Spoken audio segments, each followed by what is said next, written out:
much anymore. It is a bit of an odd one, but I have come to like it very much, and I hope the same will happen for you this morning.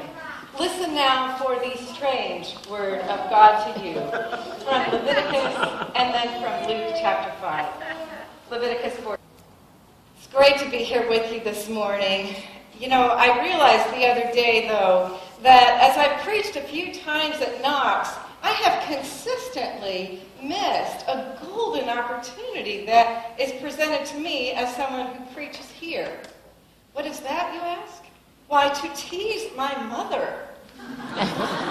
This cannot stand. This must not go on a day longer, this lack of teasing of my mother. And so I would like to share with you this morning about travels with my mom.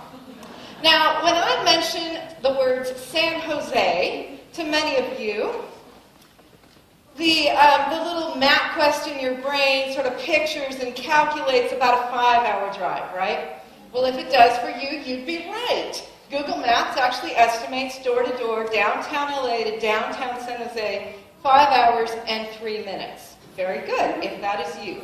And if you're like my husband, you plot out and then efficiently execute a strategy whereby you leave the LA basin by 6 a.m. at the latest to avoid all traffic. You zip on up that 5 right on past those smelly cows just as fast as you can zip, efficiently navigating the 152 cutoff to the 101 north to the 87 and exit unscathed in your Silicon Valley destination. If you're even cooler than my husband, you've got the whole afternoon to pitch your startup idea to a couple of venture capitalists in Silicon Valley. If that is you, way to go. I applaud you. I rather wish I were you. Growing up, though, in my family, it was different. Really different. We lived in San Jose, but for holidays and summer times, we came down to LA to visit family. And every time was a unique and special and lengthy journey. It was an adventure, an opportunity for educational enrichment, for seeking our roots deep into our California heritage. We were, after all, 4th generations Californians, as my mom liked to remind us. And it was a chance for relational connection. It almost always took place over 2 days. Why? There was the Buellton Split Pea Factory to tour.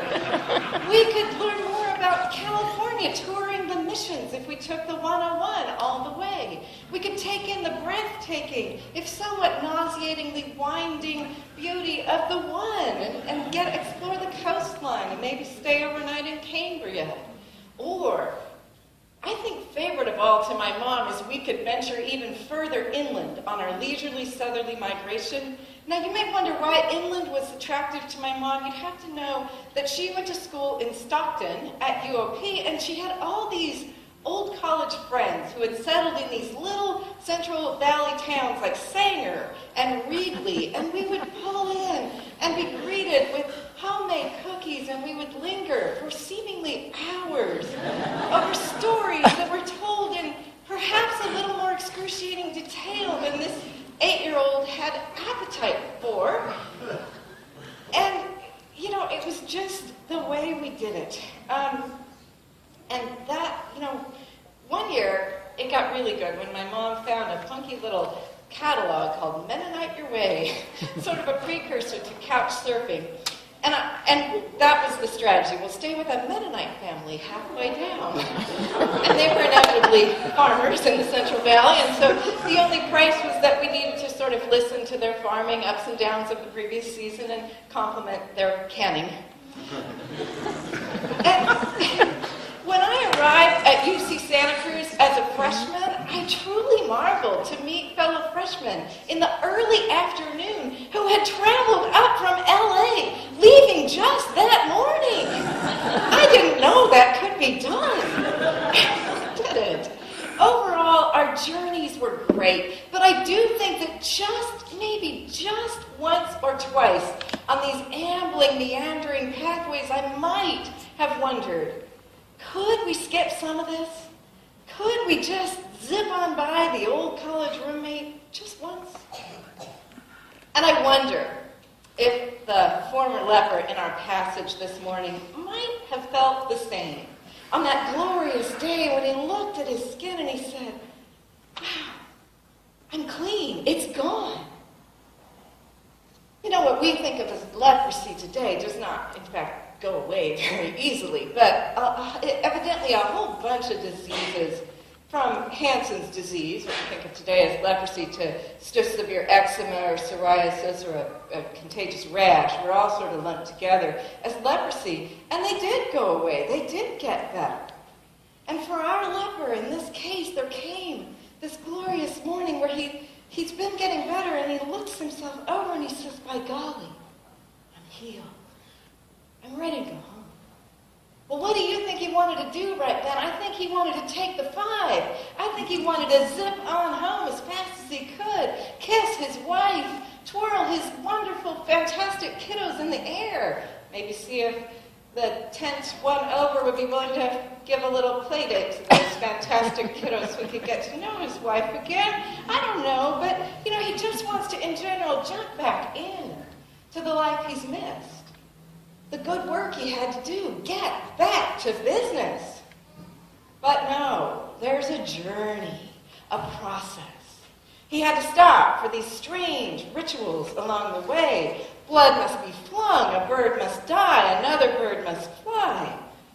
Poor guy just wants to get home, and instead he has to wait outside the camp while the priest painstakingly examines him, pronounces him clean, flings this bird blood on him, and does something or other else with red string and cedar wood and a squawking live bird. If you are hoping that I will elucidate the exact symbolic meaning of each of those items and their spiritual significance for us today, I'm sorry. I did look at commentaries, but my sense was they were just guessing. One guy thought that the string was used to tie the feet of the live bird. Could be. Nobody really had a guess about the cedar wood, so I proposed this morning that we just not worry about it.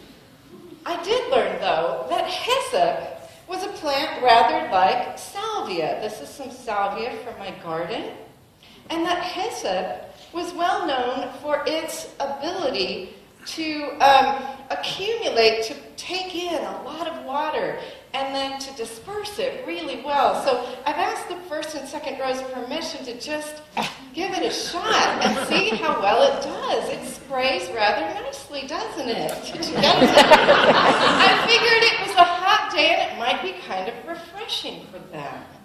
Now, and it would be, right, if it were dipped in water. When King David when he was feeling particularly penitent in Psalm 51, he said, cleanse me with hyssop and I will be clean. When Jesus said, I thirst, it was a hyssop branch that was dipped in vinegar to moisten his lips.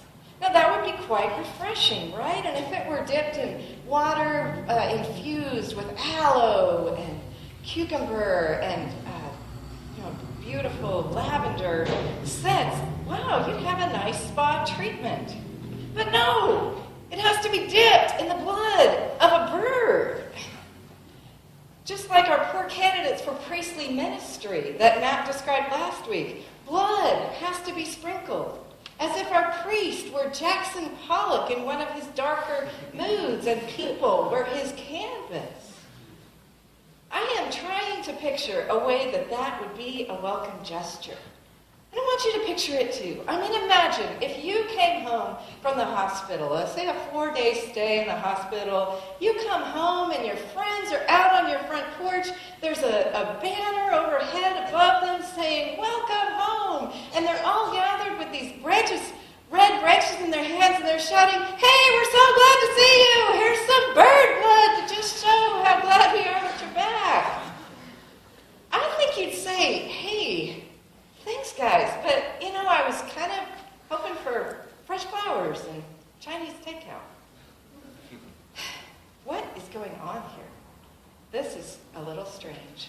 And it gets almost weirder. He's rejoined the camp and he bathes the bird blood off. He shaves from tip to toe. He gets to come back. but not quite all the way back. It's not a straight shot.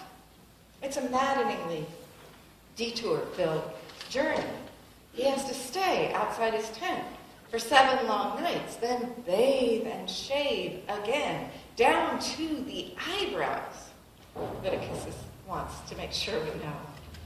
What is going on here? And how is this possibly good news for us today? Well, first, it strikes me as good news that there is a ritual. The time and care and thought went into the process of restoring this man to his community. We can get bogged down in the odd particulars, but the bigger picture here is that this priest and this community are both willing to expend quite a bit of time on this one broken, being healed man. The priest doesn't just check him over cursorily and say, okay, you're good, now pick up a broom. You're behind on camp sweeping duties. That would be the efficient 5-hour 5 freeway method, if you will. Rituals, on the other hand, are never efficient. They're better skipped if efficiency is our primary concern.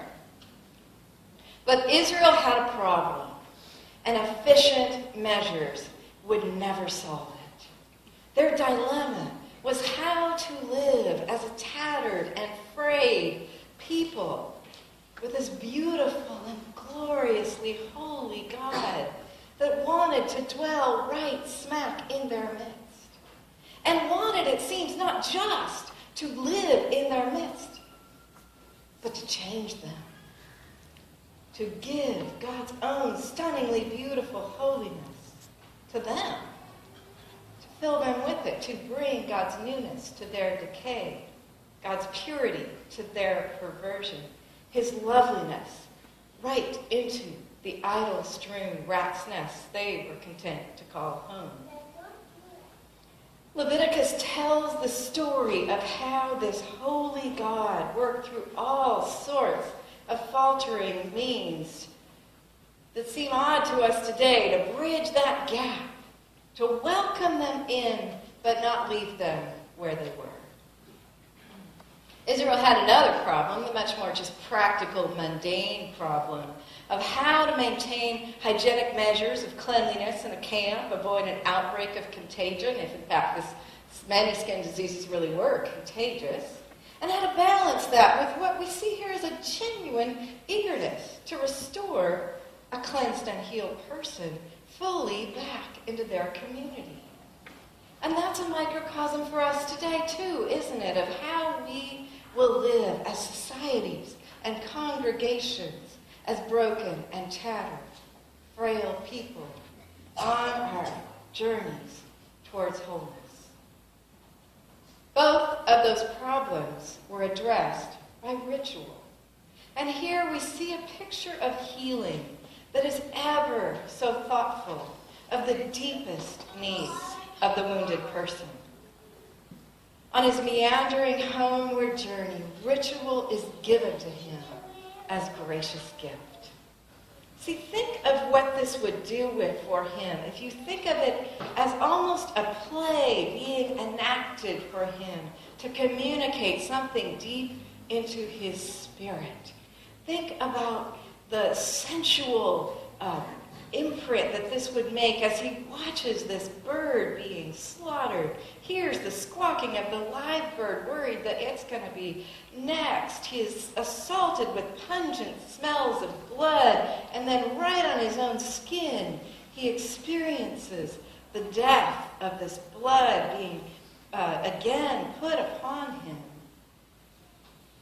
And all of these odd sensations, the whooshing of this branch, dead bird, the blood, and then the bright, stark flash of feathers as the live bird takes to the sky for new journeys, new flights, new horizons.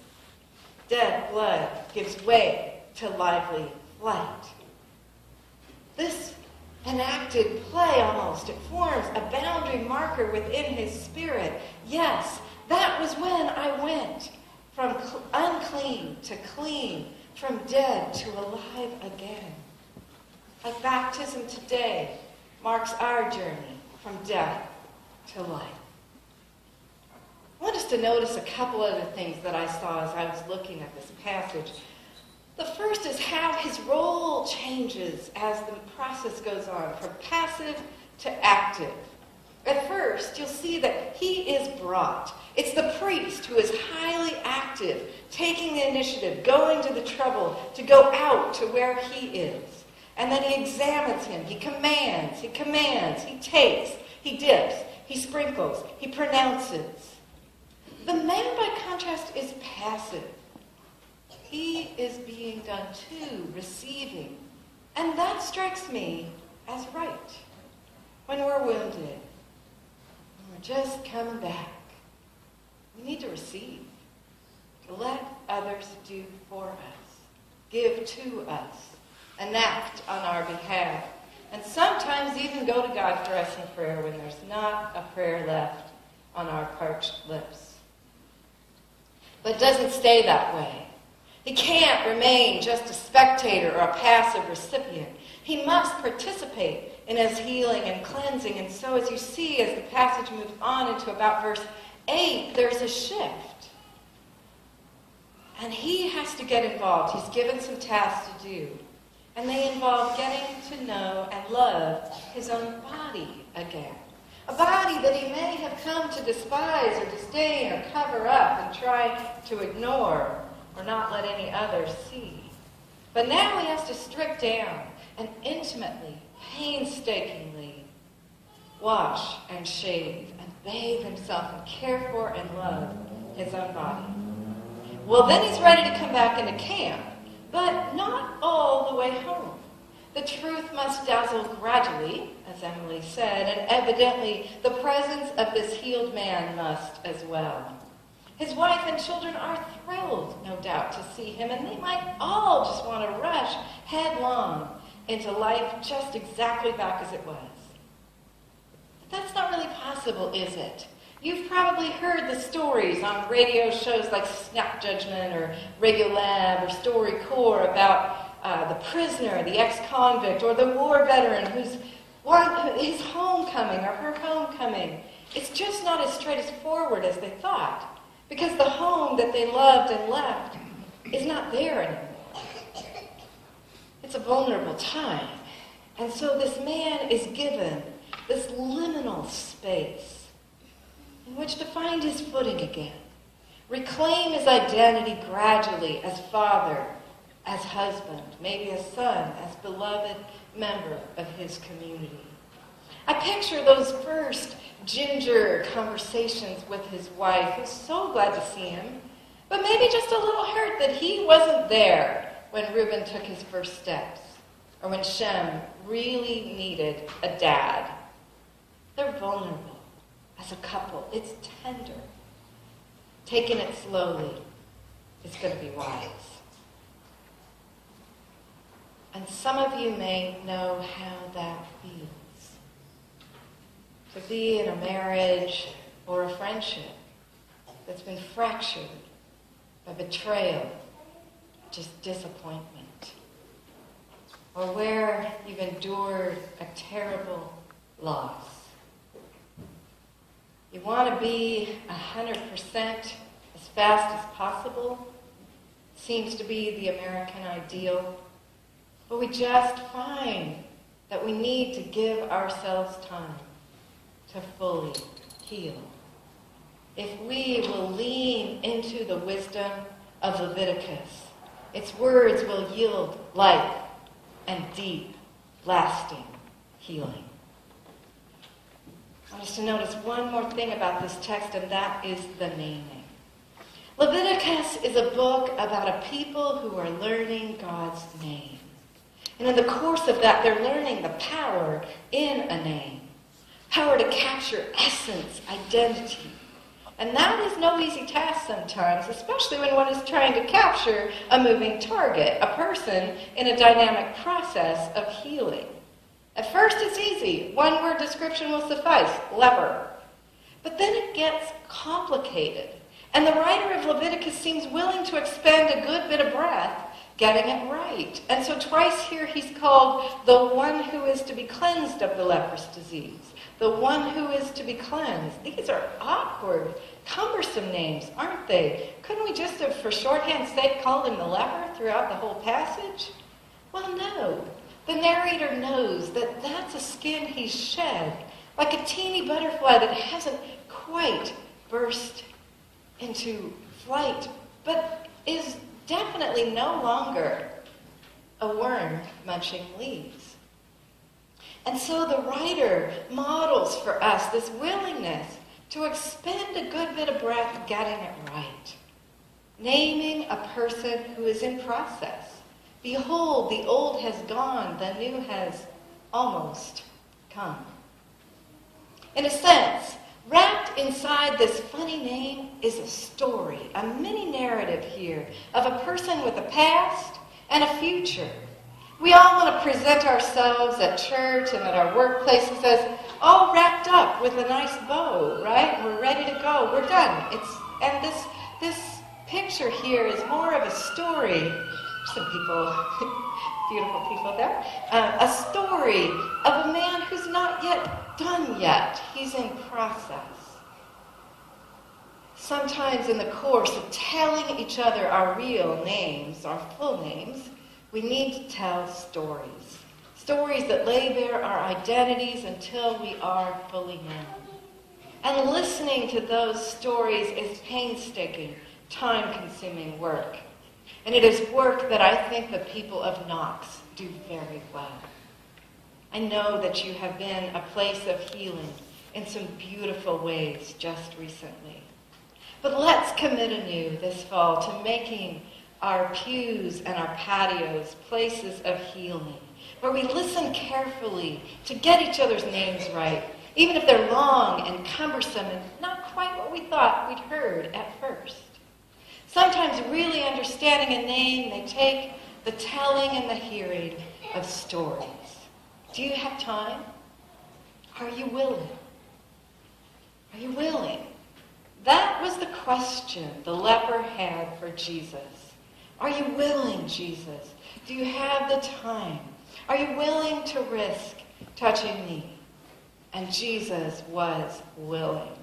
And Jesus is willing to go to great lengths to bring the healing that we need today. That branch fling from a distance has been replaced in Jesus Christ with intimate touch. God in Christ has come near to us.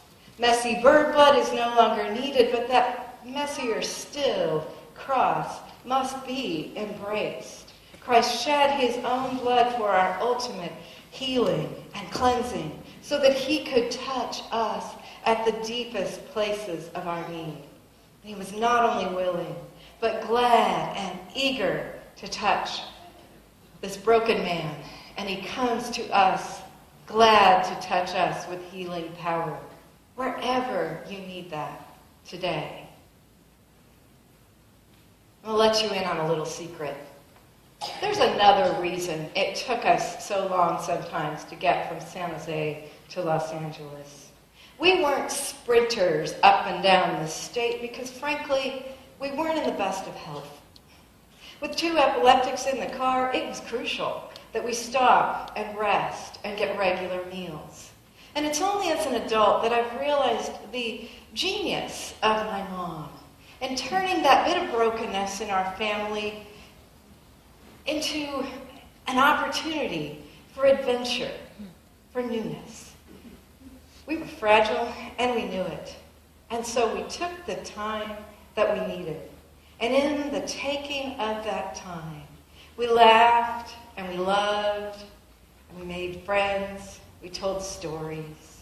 And we always, eventually, found our way home. Amen. Join with me now and let us sing there.